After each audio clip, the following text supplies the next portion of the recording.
कि दो समरूप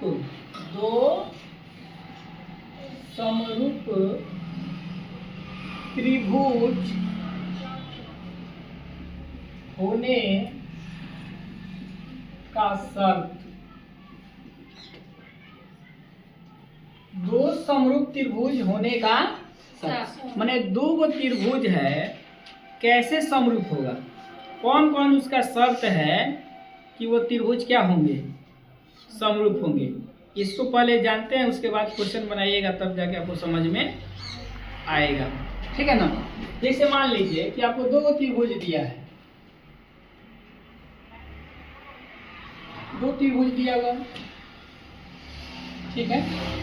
त्रिभुज ए है, बी है, सी है, अब पी है, क्यू है और क्या है, आर है। ठीक है ना। तो ये दोनों त्रिभुज हमें बताना है कि समरूप है कि नहीं है।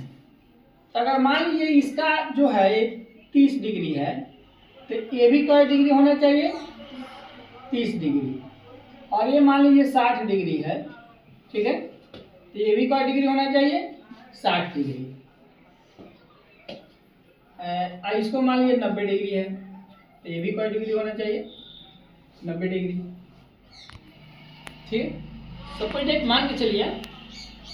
तो अगर तीनों कोण दूसरे त्रिभुज के संगत तीनों कोण के क्या होगा, बराबर होगा, तब इस त्रिभुज क्या होगा, समरूप होगा, जिसको कहते हैं ए समरूपता। ए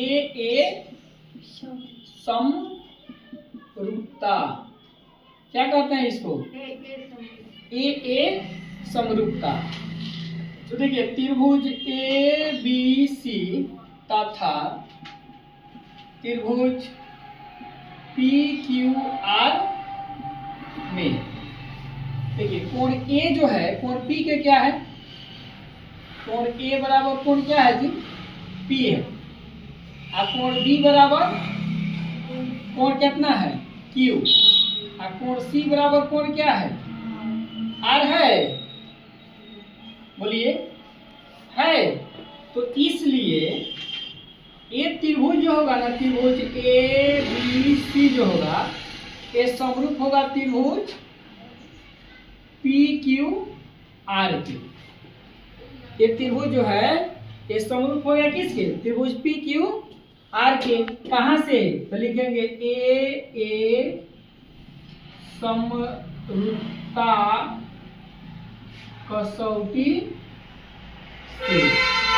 ए समरूपता कसौटी से ये त्रिभुज ए बी सी जो है वो पी क्यू आर के क्या है, समरूप है।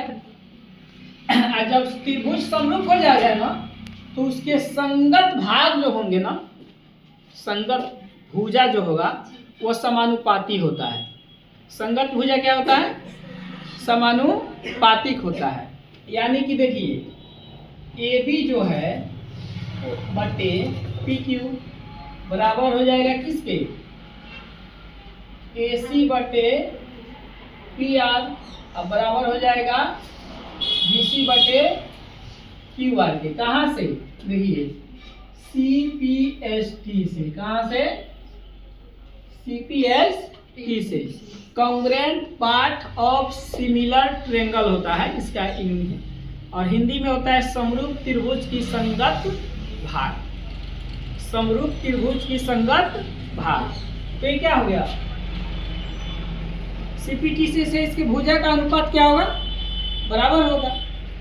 तो जब दो त्रिभुज बराबर हो, दो त्रिभुज क्या हो, सर्वांग समरूप हो, तो उनके संगत भुजाओं का अनुपात क्या होता है, समानुपाती होता है। यहाँ से आप लोग लिख सकते हैं। ये कौन सा हो गया, ए समरूपता, ए समरूपता कसौटी। तो इसको लिखिए, फिर आगे बताते हैं।